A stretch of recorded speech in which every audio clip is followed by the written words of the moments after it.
Assalamualaikum warahmatullahi wabarakatuh. Nama saya Septiatri Rahmania dengan NIM 19060126. Di sini saya akan menjelaskan tentang teori Schumpeter dan Keynes. Yang pertama yaitu teori Schumpeter. Makna pembangunan ekonomi menurut Schumpeter adalah perubahan yang spontan dan terputus pada saluran-saluran alur sirkuler yang senantiasa berulang kembali dengan cara yang sama dari tahun ke tahun. Dengan kata lain, semua kegiatan ekonomi selalu berulang dalam suatu alur perekonomian yang tidak ada habis-habisnya. Gangguan terhadap keseimbangan ini yang selalu mengubah dan mengganti keseimbangan yang ada sebelumnya. Yang kedua, inovasi. Terdiri dari pertama, pengenalan barang baru, pengenalan metode produk baru, pembuatan pasar baru, penguasaan sumber penawaran baru, bahan mentah atau barang semi manufaktur, pembentukan organisasi baru pada setiap industri seperti monopoli. Peranan Schumpeter pada inovator adalah memberikan kesempatan kepada pengusaha. Pemutusan arus sirkuler. Metode Schumpeter berawal dari pemutusan arus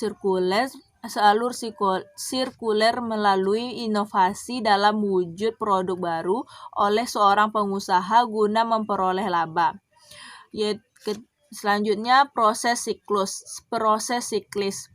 Pada saat inovator mulai membayar kembali pinjaman bank dan laba, jumlah yang berkurang dan harga cenderung turun. Laba turun, ketidakseimbangan dan resiko meningkat. Desakan untuk melakukan inovasi berkurang dan pada akhirnya tidak ada sama sekali dan terjadi depresi. Secara singkat, pengusaha merupakan tokoh kunci di dalam analisis Schumpeter. Proses berakhirnya kapitalisme.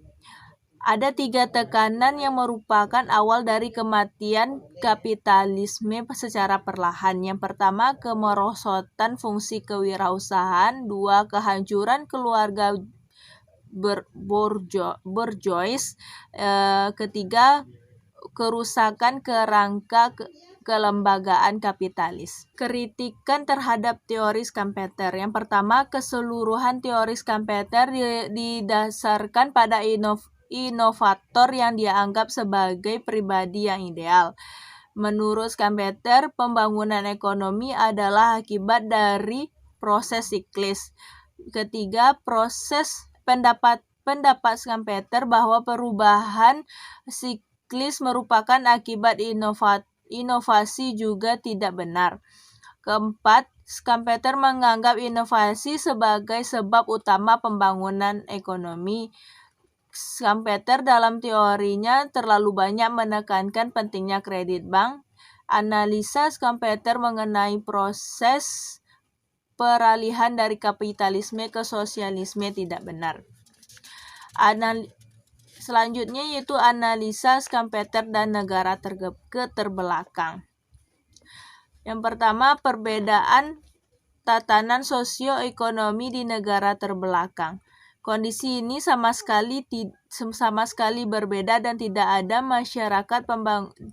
prasyarat pembangunan dalam bentuk overhead ekonomi dan sosial. Kedua, kurangnya kewirausahaan. Ketiga, tidak dapat diterapkan pada negara sosialis. Keempat, tidak dapat diterapkan pada ekonomi campuran. Kelima, yang dibutuhkan adalah perubahan keseimbangan dan bukan inovasi. Yang keenam adalah asumsi inovasi di negara terbelakang tidak berada dalam posisi mengadakan inovasi. Malahan mereka mengambil inovasi yang terjadi di negara maju. Ketujuh, mengabaikan konsumsi. 8, mengabaikan tabungan. 9, mengabaikan pengaruh eksternal. 10, mengabaikan pertumbuhan penduduk. Yang kedua, teori Keynes. Keynes telah membangun suatu model pembangunan ekonomi yang sistematis dalam general teorinya.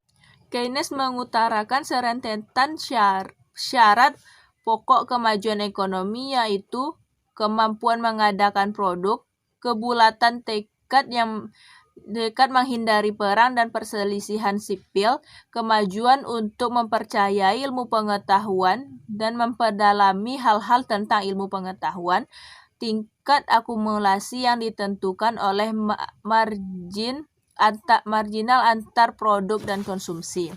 Penerapan teori Keynes pada negara terbelakang, yaitu teori Keynes tidak dapat diterapkan pada setiap tatanan sosioekonomi. Ia hanya berlaku pada kapitalis demokratis yang maju.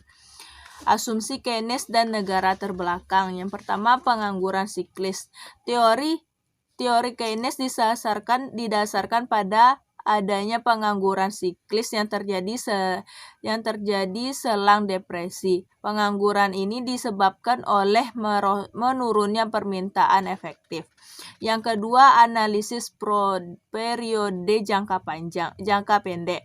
Analisis Keynes merupakan analisis periode jangka pendek, padahal pembangunan ekonomi merupakan analisa periode jangka panjang. Yang ketiga, ekonomi tertutup. Teori Keynes didasarkan pada asumsi ekonomi tertutup, tetapi negara terbelakang bukanlah ekonomi tertutup. Mereka adalah ekonomi terbuka dengan perdagangan luar negeri yang memainkan peran dominan dalam perekonomian.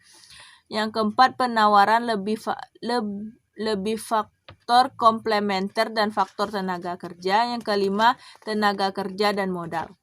Peralatan ekonomi Keynes dan negara terbelakang. Yang pertama, permintaan efektif. Kedua, kecenderungan mengkonsumsi. Ketiga, kecenderungan menabung. Keempat, kecenderungan marginal modal. Kelima, suku bunga. Keenam, multiplier. 7, langkah kebijaksanaan.